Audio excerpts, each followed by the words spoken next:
चलो फिर आज मैं आपको एक और वीडियो से, एक और सच्चाई से रूबरू कराती हूँ। आजकल की जो सिचुएशन चल रही है उससे अवगत कराती हूँ। ये सारी चीज़ें मैं आपको इसलिए बताती हूँ, मैं इसलिए नहीं बताती कि मैं उनका मजाक बना रही हूँ। मैं इसलिए बताती हूँ कि आपने, उन लोगों ने जो गलतियाँ की आप उनसे सीखो, आप वो गलतियाँ ना करो। इसलिए मैं आपको कभी कभी ऐसी वीडियो बनाती हूँ कि जो हमारी रियल लाइफ में हो रखा है या किसी के साथ हो रखा है, वो मैं आपको इसीलिए बताती हूँ जिससे कि आप अमल करो और आप दोबारा गलती ना करो, आप उस गलती को ना दोहराओ जो उन्होंने दोहराई है, क्योंकि बाद में पछताने के अलावा कुछ नहीं बचता। ठीक है, फिर वीडियो स्टार्ट करते हैं और रियल लाइफ के बारे में आपको बताती हूँ। ये किसी की रियल लाइफ है। ठीक है, क्या था, एक हस्बैंड था और एक वाइफ थी। दोनों अच्छे से अपना जीवन व्यतीत कर रहे थे। वो हस्बैंड इतना अच्छा था, जब उसकी शादी हुई उसने अपनी वाइफ को ऐसे संजो के रखा था, मतलब उसे कुछ नहीं पता था, बाहर से जो सामान कहती तुरंत आ जाता, बोलने की ज़रूरत ना पड़ती। मतलब जैसे अपने घर में रहते हैं, पापा को बोला, पापा को बोलने की ज़रूरत नहीं पड़ती, ऐसे उस हस्बैंड को बोलने की ज़रूरत नहीं पड़ती थी, दो चाहिए पहले ही आ जाता था। सारा कर्म अच्छे से करता था, माँ बाप की सेवा करता था, दूसरे माँ बाप की मतलब सास ससुर की भी सेवा करता था, सबकी सेवा करता था, अच्छा था, जीवन से बहुत खुश थे दोनों, अच्छे खासे खुश थे।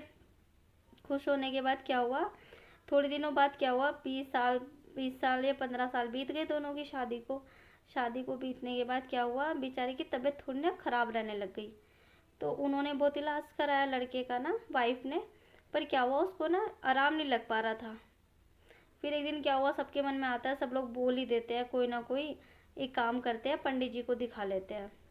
ठीक है, पंडित जी को दिखाया, पंडित जी को दिखाने के बाद पंडित जी ने तो बता दिया भाई कि भाई अगर इनकी 25 साल के बाद के आसपास, 25वीं उम्र में इनकी मृत्यु है, अगर ये बच जाए तो बच गए, अदरवाइज नहीं बचेंगे। उसके बाद क्या हुआ, उन्होंने मतलब सीरियस नहीं लिया बात को, क्योंकि हम तो लेते ही नहीं सीरियस आजकल, है ना। पर ऐसा नहीं है, ज़रूरी नहीं कि हर कोई बेकार हो, हर कोई गलत बताए, कोई कोई सच भी बता देता है। तो क्या हुआ, उन्होंने अमल नहीं किया। एक रात क्या हुआ, उसका बर्थडे से एक दिन पहले उनके घर में दोस्त आए बहुत सारे, तो उसने अपनी वाइफ को बोला कि तुम पकोड़े बना के रखो, मैं कोल्ड ड्रिंक्स वगैरह लेके आता हूँ। इतना बोला, बोलने के बाद क्या हुआ, बेचारा आया नहीं, पूरी रात निकल गई, पता ही नहीं चला बंदा कहाँ गया कहाँ गया, ऐसे ही निकल गया, एक हफ्ता 2 हफ्ता। उसके बाद क्या हुआ, उसकी बॉडी मिली, मतलब लाश मिली।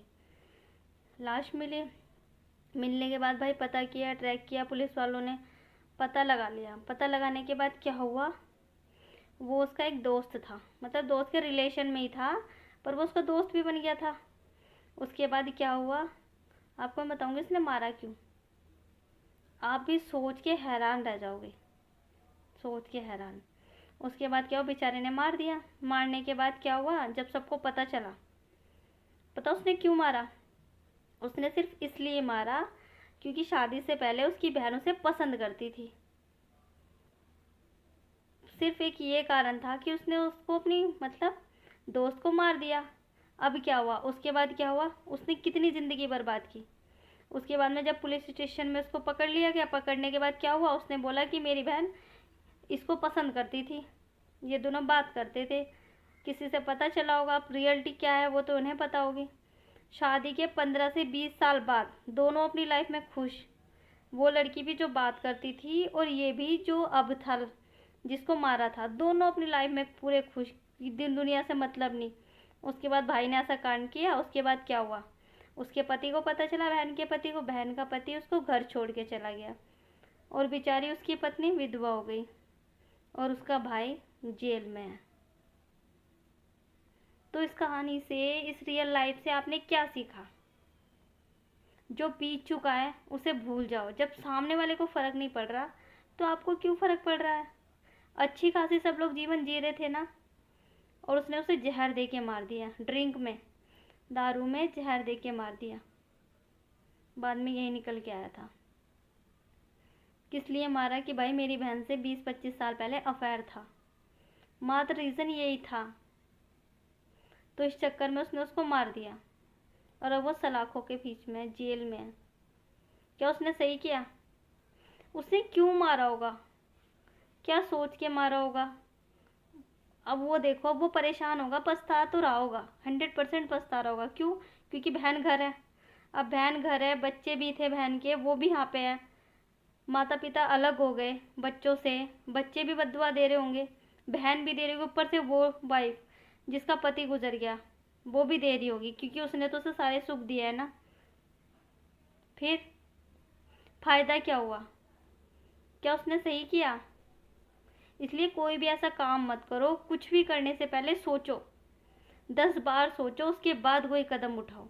और कोई कदम उठाने से पहले किसी बड़े की राय लो, बिना राय के कभी कुछ मत करो। क्या पता बड़े कोई उन्हें राय दे देता है ऐसा करना सही नहीं है, अब सब लोग अच्छे से जीवन व्यतीत कर रहे हैं, तो शायद वो नहीं करता, क्योंकि अकेला सोचा ना, अकेले किया, इसलिए शायद ऐसा हुआ। तो इसलिए अगर कोई भी कभी भी मन में कोई भी शंका हो, कुछ भी हो, पहले बड़ों से बात करो, घर वालों से बात करो, फिर उसके बारे में सोचो कि कैसे करना है, मेरे को ये बात परेशान कर रही है। हो सके वो आपको समझा दे, उसको उस टाइम शायद ये बात समझ में नहीं आई है ना, और अब उसे जेल में बैठ के सारी बात समझ में आ रही होगी, सारी, उसने कितना अच्छा किया और कितना बुरा किया। तो प्लीज़ कुछ भी करने से पहले ज़रूर सोचो, और अपने माँ बाप से ज़रूर बोलो, कुछ भी करने से पहले उन्हें ज़रूर बताओ उन्होंने आपको जन्म दिया है।